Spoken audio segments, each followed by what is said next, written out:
Qual è il segreto del Palio? Il segreto del Palio sono i ragazzi. Per quello è importante questa parola studentesco, non scuola, ma studente. Lo stimolo è partito dalla scuola, dai ragazzi, non dalla scuola, dagli studenti stessi.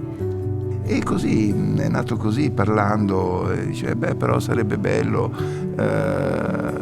che noi ragazzi potessimo sperimentare un teatro dove le persone recitano, attori veri, eccetera. E così nacque il primo Palio studentesco e tutte le scuole poi hanno partecipato. Era proprio all'inizio, quindi non aveva questa tradizione e questa importanza.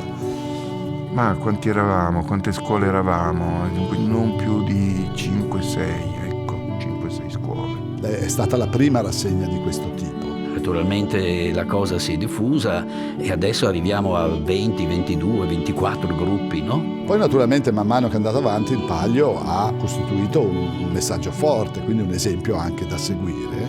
Tant'è vero che poi è cresciuto in maniera esponenziale. È un rito quasi, un rito della città, un rito dei ragazzi di venire a partecipare, far vedere il lavoro al quale si è lavorato per un anno e con una grandissima curiosità di vedere quello degli altri. Si è sviluppato in un modo compartecipativo, di festa compartecipativa, e io questo lo vedo come un grande bene. Abbiamo fatto dei calcoli approssimativi per cui qualcosa come 20.000 persone, studenti sono passati nel corso di questi 50 anni sul Palco e Palio. 20.000 in una popolazione cittadina di 100.000 abitanti, è un quinto.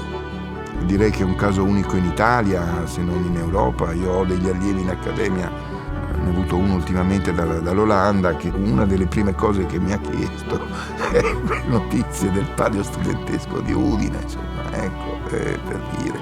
Il Palio studentesco di Udine è ormai assolutamente un'istituzione nazionale. È questo spirito innovativo proprio degli studenti che dà vita poi alla cultura cittadina. Pensiamo che il Palio dia il suo contributo anche alla società, cioè interagisce con la città.